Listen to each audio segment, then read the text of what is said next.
Chico Xavier desempenhará uma atividade que comove a todos aqueles que o conhecem na pequenina Pedro Leopoldo. Ele fala de seres espirituais que lhe aparecem no ar, de seres angélicos cujas asas psíquicas se ciam aos seus ouvidos, baladas pela ternura dos seus lábios. Ele trará notícias de pessoas totalmente desconhecidas que atravessaram as águas do Estígias na suave barca de Caronte. E quando, naquela situação, seu pai teve que distribuir os filhos porque não tinha recurso para mantê-los, ele foi para a casa de uma sua madrinha, que era portadora de um distúrbio de comportamento, e que seria sua primeira mestra. Cravava-lhe garfos no baixo ventre para exorcizá-lo contra as forças espirituais que por seu intermédio traziam notícias da vida espiritual. Muitas vezes exigiu dele posturas humílimas e humilhantes para poder execrá-lo e torná-lo profundamente desditoso. Banhado de lágrimas, o menino Chico Xavier pedia à sua mãe que lhe trouxesse o refrigério e o conforto, e ela dizia-lhe em ondas de ternura: tem paciência, meu filho. A vida na terra é uma jornada de experiências iluminativas e a dor faz parte do nosso desenvolvimento moral. Tranquiliza-te.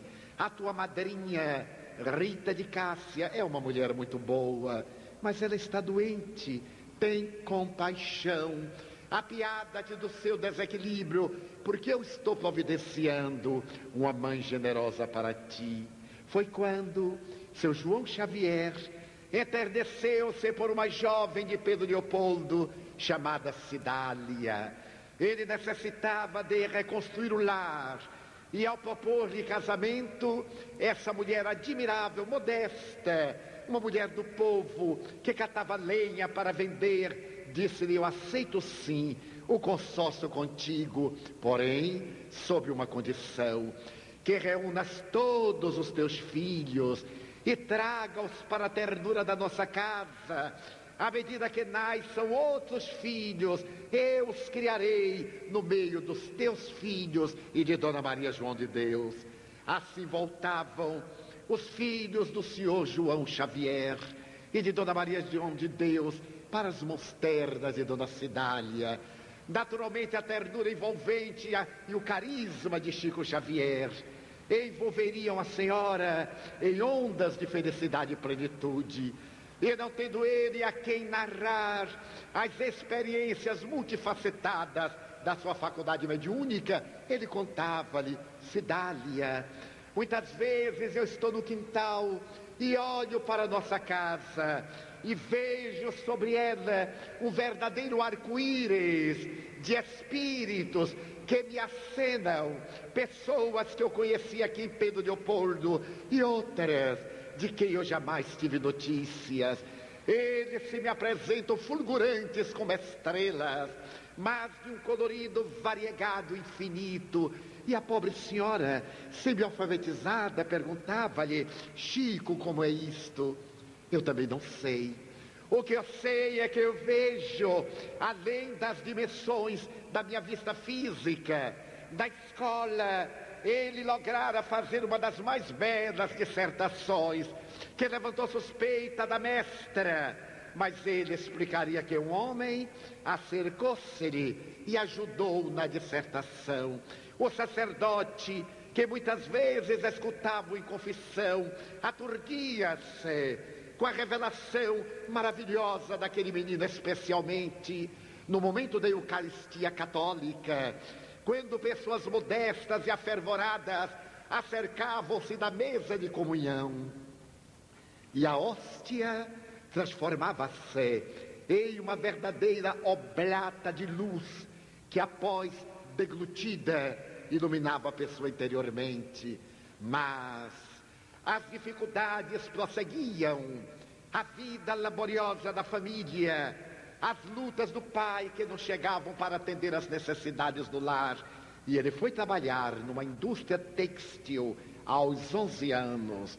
Aspirando fragmentos de tecidos, enfermaria gravemente e mais tarde iria trabalhar em uma modesta casa de secos e molhados e contaria que não podia compreender como, muitas vezes atendendo às leiras de alho e de cebola, acercava-se dele um homem de semblante triste, que lhe dizia chamar-se Augusto dos Anjos, que era poeta e falava-lhe palavras para ele totalmente desconhecidas e decantava a beleza do universo em versos alexandrinos com rimas em polissílabos dos mais difíceis da língua portuguesa.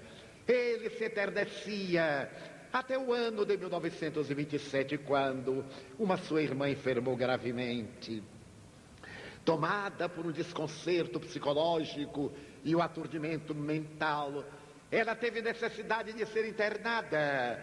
E a família recorreu a um casal que em Pedro Leopoldo realizava experiências espíritas.